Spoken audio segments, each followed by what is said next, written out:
Hey guys, Jen with Astro Tea. Today we are going to change things up a little bit from the crazy serious to a little bit of love. So today we are talking about composite charts. So this is a chart of what you will be like as a couple. So this actually represents you as a couple.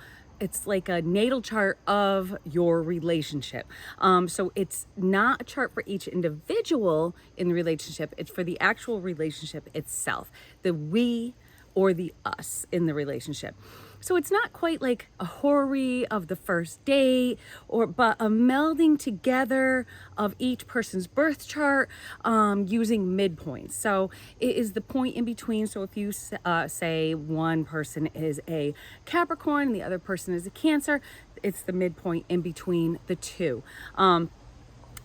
And this is mathematical midpoints between the individuals, all their planets, and the angles. And to create yours and your partners, this can be with anybody. You can have a partner with somebody that you want to have a romantic relationship, a parent and a child relationship, a boss relationship, or even, say Nikki Sixx. I want to see what my relationship with him would be like. Okay, so you could do anything. So what you would need to do is have all the birth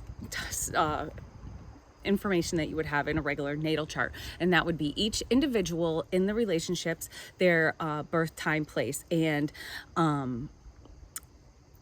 date. Obviously, if you don't have the time, you won't be able to use the houses, and the moon might change a little bit by a couple degrees here and there, but you can still do it if you don't have the actual birth time, if you just have the birth date and place. So if you don't have any fancy astrology software, this is really easy to use on, so I use SolarFire at home. Of course, if you're not a professional astrologer, you don't really want to spend the money on that. Astro.com and astro-seek.com are great websites, and they're really easy to use, and they're all free, and they can build you whatever you're looking for. So composite charts really just come up easy. So I have some example charts that we might be able to get to depending on our time constraints. So we will see how that goes. So the one that I have is a person with two different partners and how each relationship will go as a team, because the composite chart is your relationship together as a team. It will show the charts show your strengths, your weaknesses, how you show love to each other, areas that you will have obstacles in and that you'll have to overcome, and how the world even views you as a couple, how they see you from afar and kind of watch your dynamic together, or how they know you as they know your reputation, what your reputation is as a couple. So this might be a little different than other astrologers and how they read them, but this is how I like to read it. I think it makes the most sense. I think it seems to be the most accurate of all the ones that I've looked at. So this method just really works for me, and I hope you guys enjoy it. So what I'm going to do is I'm going to first go through what each of the houses represent, and then we're going to go through each of the planets as well, and then if I'll give a couple examples along the way. So I'm just going to lay my examples out in front of me so I can easily look. Okay, so we're going to start with the first house. So the first house is your ascendant, or your kind of your rising sign. It's how you face the world as a team, how you navigate through issues together, how others see you as a couple. So how they, perceive you, if you're walking together in a grocery store, how people look at you and notice you and your dynamic with each other. It can also show kind of how you got started, if you were set up, if you, kind of met at a bar, like drinking or something, you might have a little bit of Pisces in there, something like that. So it also, issues together, how you are seen as a couple and how you look together, pretty much.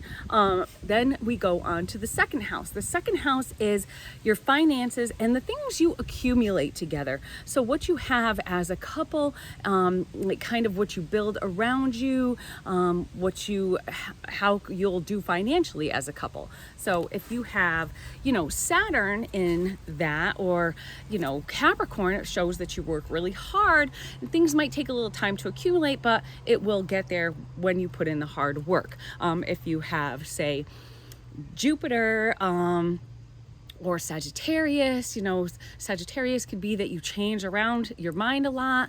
So you're always looking for something new exciting way to make money, and that type of thing. And Jupiter could be like, oh, it comes and goes really fast. So the third house is how you are with, say, your siblings, your neighbors, your close friends, how you do on short trips together. So if you're running to the store, how you do that. If you go just on visit family that are close by, and how you communicate together.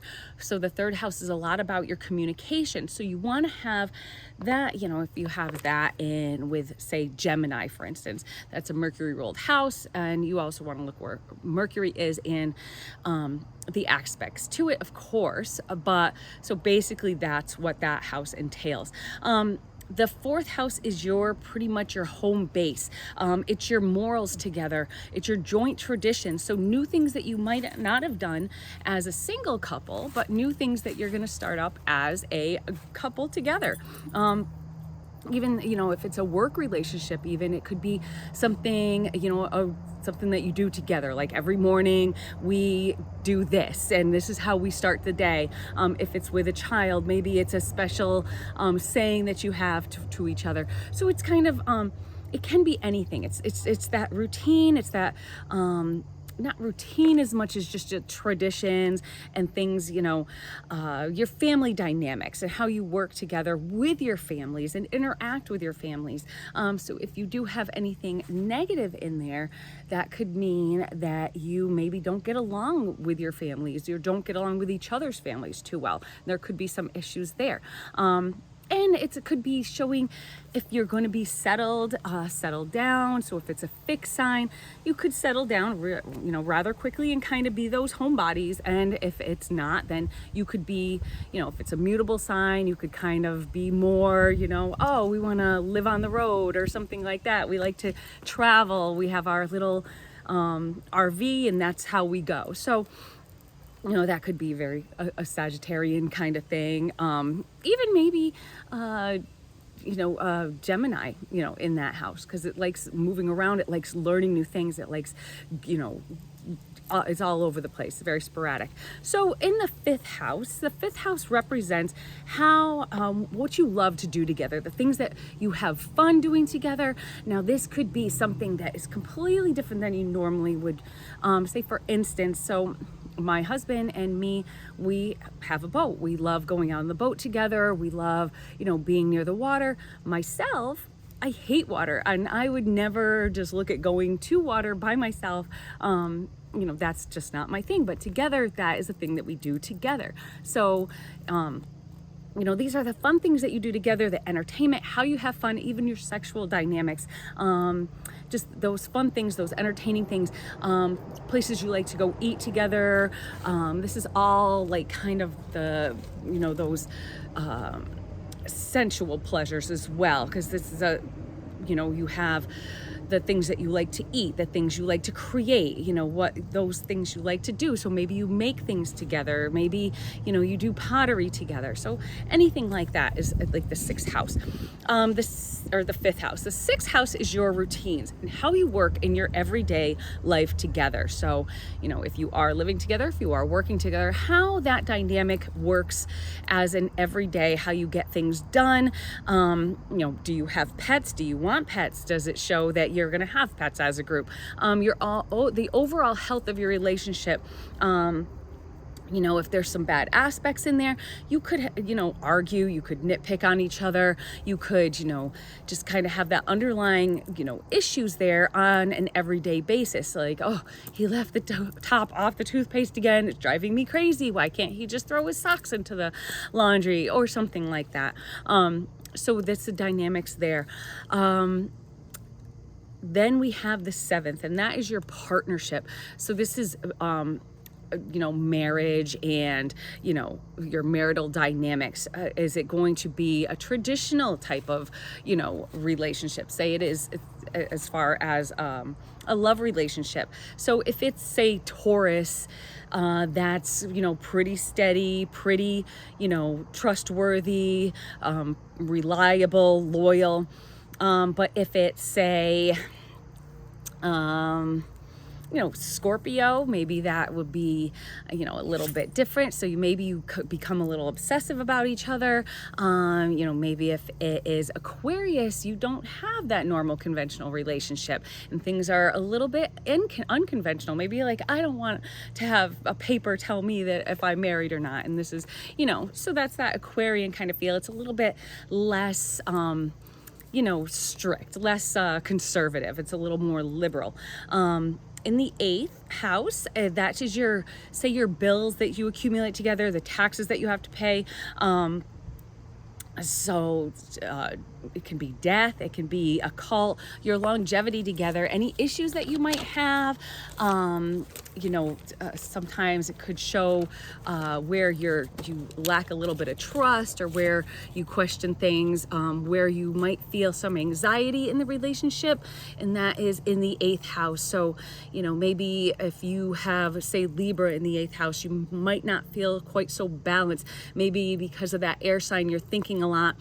And you're overthinking things, and so the 8th house can show, you know, a lot of where, you know, overthinking even money. Like I stress a lot about taxes, and I stress about what we're saving, and this is, you know, the bills that we have. And, you know, so if you have loans that you're taking out, say you buy a home together or you buy a car together, that's that dynamic. So you know, it's not just what you accumulate together, but it's what you owe because of what you have together, kind of.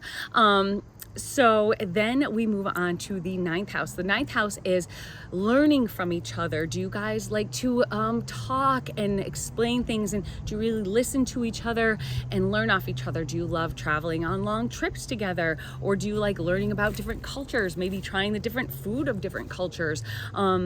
So just, you know, multicultural differences in your relationship. Maybe, you know, you have somebody from another country that, you know, and you're together, so you're blending those cultures together. Could be differences in religion as well. Or you could be very into religion together. So you could be very religious. You could be teachers. You could, you know, do things as a to try to mentor, like a mentorship type thing. That's kind of that 9th house dynamic. 10th house is your reputation. Now, this is different from how people see you, kind of how you appear to them, but this is how people think of you as a couple. Like, oh, they are so great together, and, you know, here's what I know about them. You know, it's your goals together, like where you're going in this relationship, what you want people to think about you, what you want what you want to achieve. Well, this is the highest point in the chart, so this is where you want to develop and grow together. It's your where you want to go in the relationship, pretty much, and how people perceive you. So I want people, you know, people see us as a great couple, or people see us as like, wow, they always seem to be arguing all the time. So, you know, it just really depends on the planets and, you know, the ruler of that, or whatever sign it's in. So the 11th house is the outside forces. So this can be your kind of your friends group. Maybe if you have a big friends group, if you have, you know, and how they can affect a relationship. This the social dynamics, social presence. So are you kind of homebodies? Do you guys love to be out entertaining? Do you love to have a lot of people around? So that can all be about the 11th house. And then the 12th house is how the relationship might end, causes of a breakup, or things that you hide from others. Say for instance, looking at some of these charts, so we have let's see, in this chart we have Scorpio. So we have Scorpio in the 12th house, and it has Jupiter in there. So that could be like, you don't like people to know that you might not trust your partner, that you have some, like, almost an obsession with them, or that you might be not quite so trustworthy yourself. With Jupiter, this could be very over the top. Maybe you do things that are really taboo sexually that you don't like to tell people. So that could be if it's like a Scorpio in that house. And it could be how it might end. So, it could be something like that, like a cheating type thing, or, maybe if it's in Aquarius, maybe you're too independent. Maybe you, when you kind of grow apart because of that. So it could also show that it could be a fated relationship, that you guys were meant to be together. Say you have the North Node in there.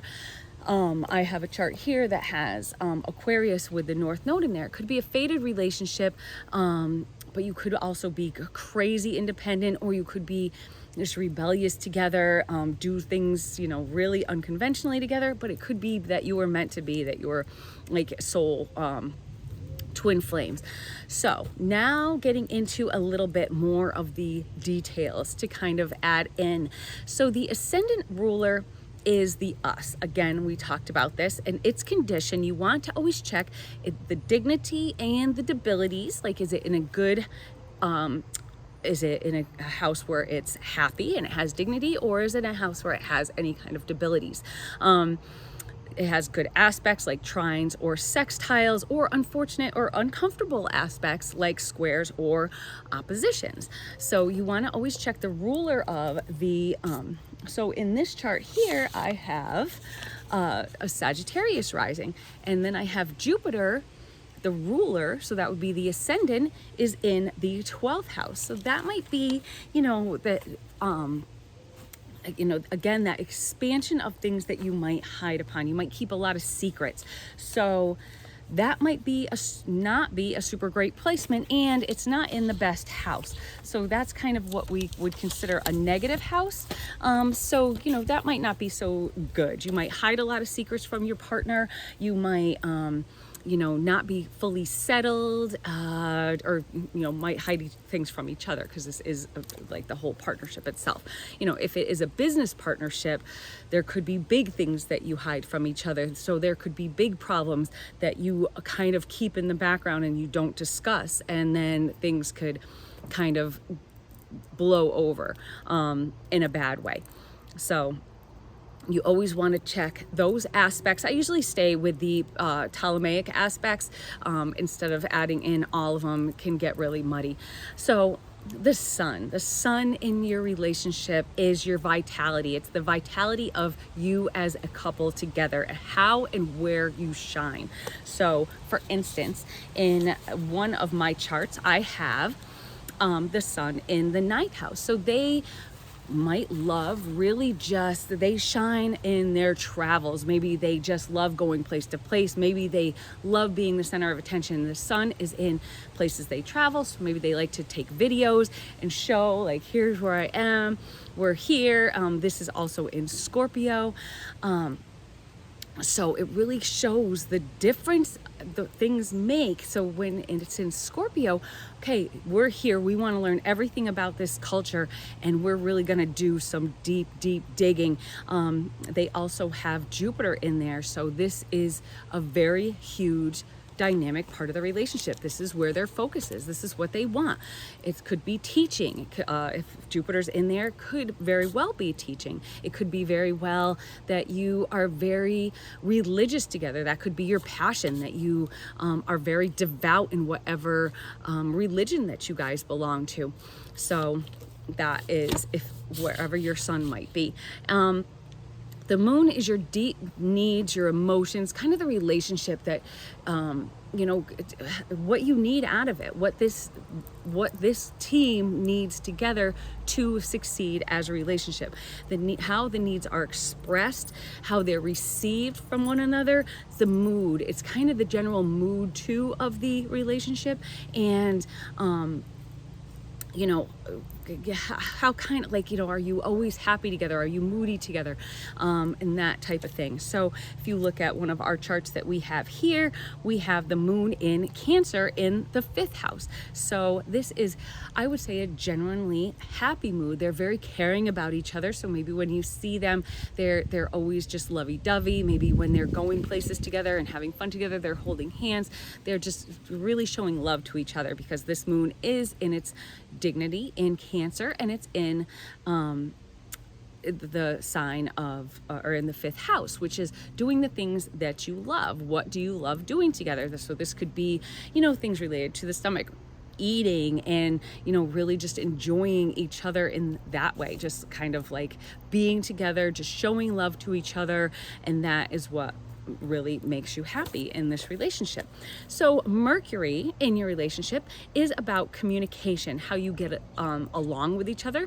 You know, maybe if you're play pranks on each other, maybe if you're serious, playful, if you're, you know, how you might be even youthful, where you might find some of that youthful fun.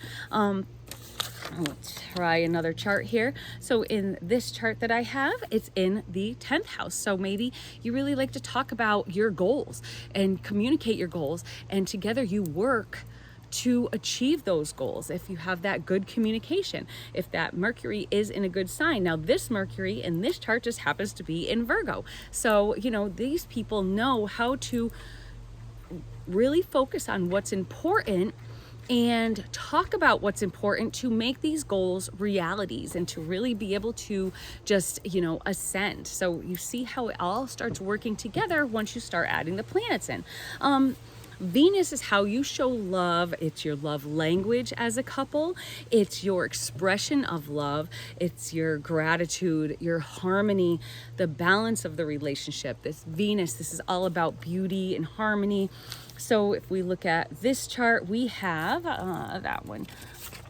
We'll look at another one. So this chart, we have Venus in the 1st house. So these people, they love looking good. They love just being beautiful. You look at them, they're a beautiful couple. They're a very good looking couple. And this couple actually was. This is, and they could be a little quirky. Like you would see them and you wouldn't expect them to be together, because this is also in Aquarius. So this is a Venus in Aquarius in the 1st house. So that Venus shows that what they look like to others is they look like a beautiful couple, but they are a little bit different. So they're each unique in their own way. And this couple is actually Valerie Bertinelli and Eddie Van Halen. So it's one of my favorite couples. I know one of them has passed, and the other, they've been divorced for years. But I remember back in the 70s when they first got together, early 80s, I loved them. So that was like, she was my female crush, and he was my male crush. So seeing them together as a couple, they were the beautiful couple. They were so cute, and just, you know, they just had that way about them, but not somebody you'd expect to see together necessarily. So moving on to Mars. Mars is the sex drive. It's your sexuality, positives or negatives. It's how you may argue, how you may work through arguments, and even how you are actively together. Are you guys lazy? If it's in Taurus, maybe you like taking walks together. If it's in Aries, maybe you like to, you know, play sports together. Maybe you're on a sports team together, something to that effect. So again, it's really just how that falls. Let's say Valerie Bertinelli and Eddie Van Halen, it was in their 3rd house. So maybe it was going on short trips, spending time together, really with family, with close family. We know, I watch her cooking show. She talks about his family all the time, his brother and his bandmates. And so that's maybe where they find a lot of that, that drive. And maybe because of that, Mars is in Aries, so they could be also very self-driven, but the communication is there, and so maybe together, that's what they like doing together, spending time with family. So Jupiter is how or where you have good fortune together as a couple. So this is things that are expanded. So maybe if it's in your second house, maybe you love buying things. Maybe you just are really just go over the top with buying things. Maybe you find really good deals on things because this is where you find fortune. Maybe you do tend to overdo things. So maybe if this is in your sixth house, maybe you could together have kind of a sexual addiction that you just are constantly banging each other, or that you eat too much together, or anything like that. So that's Jupiter. So it can also be your spirituality together. Saturn is where you might find obstacles or struggles, where they grow, mature, and what may come later in life. So say you have Saturn in your seventh house, so you might not get married right away. Maybe it's if you're in a relationship, that Saturn kind of bumps things off a little bit, and you really have to put in the work to get to that marriage. It's like or maybe it's not, you don't find each other until later in life, and that's kind of that age, that maturity, where you have to be mature together, where you have to be responsible. Maybe if it's in your fifth house, you have a lot of children, and so you have to be responsible. Maybe you adopt a lot of children. If that's if it's in your sixth house, maybe you have a lot of pets, and that's where you have to show your responsibility. It could also be where you have obstacles in your sixth house. It could be sicknesses or ailments that you might have to help each other through. So then Uranus, it's where you seek your independence, where your freedom, where the uniqueness stands out. So areas that may see a lot of sudden changes. So if we look at the charts here, I have let's see, Uranus here in the 11th house. So maybe you have a really different group of friends, like maybe one of you is into, maybe one is very conservative and one's very liberal, and one has a lot of, very liberal-minded friends, and one has a lot of conservative friends. So it could show that, how you really stand out and how you differ as a couple, but you're still together as a couple, and how it works together. Neptune is the dreaminess. It's that romance. It's those deep soul connections. It's where there might also be a little bit of deception. Seeing things that you want to see that might not, you might show things to others that isn't really what is real. So looking at our charts here, if we have, there we go, Neptune right in the first house of Sagittarius. So you might want to have people perceive you as this fun-loving, ready to go, always adaptable couple that is just free-spirited, but in reality, you're not super like that. So it could show not deception, but a little bit of, things that you're trying to put out that might not actually be the truth. Pluto is where you show power struggles. The power struggles is where you might want to have that full control. So say it's in the fourth house, in your home. Maybe you want to have complete control over the home. Like maybe you're super particular over things and you want things done a certain way. It's like, I control the home, I control, the kids and our families, and this is, who I want. Say if there's an alpha male or alpha female in the relationship, that would kind of show that, where you also show distrust or jealousy. So if you have that in your seventh house, wouldn't really be a great place, because you might not really trust each other that much in the relationship. That could be either business or in pleasure. And it might be where you fall and ultimately rise again. So maybe if there, was infidelity, where you could fix that and grow from it and then come out of the ashes better for it. The North Node in a composite chart is the shared purpose. So it's what is meant to be, or the destiny of the relationship. And it's also where greed could be seen. So it's like, we want something so bad. Maybe it's that keeping up with the Joneses things. You want to be better than everybody else. So it's that kind of reaching for the brass ring. Maybe, you're both are very, almost Aries. So maybe it's an Aries sign, and that is that drive, or maybe it's Mars, so you have that drive to be that. Maybe if it's Venus, you might have that, or if it's a Venusian sign, you might have that, okay, my quest is for balance, my quest is for unity, beauty. Maybe we want to be that it couple, that beautiful couple. So this is where you strive, and sometimes it might go a little bit too much. North Node, you kind of have to tread lightly sometimes, but it is your destiny together. So that's how you might work out. South Node can show maybe past life connections, or it's where we might fall back. So where we might find our comfort, where we don't really push ourselves as much as we should. It's the karma that might haunt us and that we might bring from past relationships that can kind of hold us back as a couple. So say for instance, we have this one in Leo in the 9th house. So maybe, someone falls back on being that kind of preachy, independent, like I want to be the center of attention, and that could be like a weakness or something that, where we fall back on just being that I want to be center of attention. We want to be center of attention. And in the 9th house, it could be like my way or no way, and that can be kind of get to be like a preachy type of house, if you look at the negative aspects of it anyway. Or you just might like teaching, and maybe your goals, you just like teaching a dance class or a language class, but you don't really try and excel that much because that's where you kind of feel that comfort. That's the South Node. Chiron is our weaknesses as a couple. What is that Achilles heel in that relationship? Where have we been wounded, or where wounds may appear in the relationship, and what we might bring in from our youth or our past.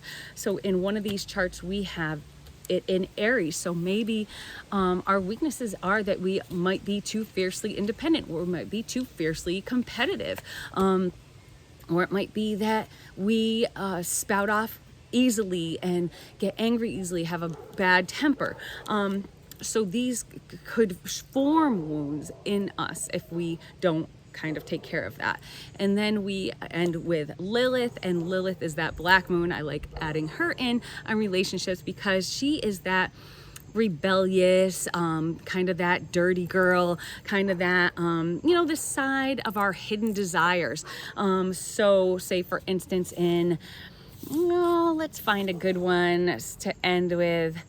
Okay, so this one, we have Lilith in the 11th house. So maybe that means that they like to really, either put themselves out there. Maybe they like to do porn and put it out on the internet for everyone to see. This one is in Virgo. So maybe they just really like talking about, their sexual fantasies. Maybe they like to, who knows? It could be anything, but that Lilith is that kind of that dark side, the things that you hide from people, the things that, kind of what you guys lust after as a couple that no one needs to know about. So that is the start of our composite chart series. We're going to fine tune and go through each house using the different planets, using the different sign rulers, and kind of go from there in the different aspects. So I hope you enjoyed this video. Make sure you hit the like and subscribe button. And if you are looking for a quick chart of your own, please contact me, Astrology at gmail.com. And I'd love to send you a little quickie composite chart, and leave your comments. Let me know what you think. Do you have anything in your composite chart or that you would like to know? And just say, here's our birth dates. What's our relationship like? And I'll tell you what the 10th house looks like, the 5th house. It'd be a lot of fun. So I'd love to hear from you guys. Again, hit the notification bell, and keep up. We're doing kind of a romance series coming up, and I think it's going to be a lot of fun. Talk to you soon. Bye.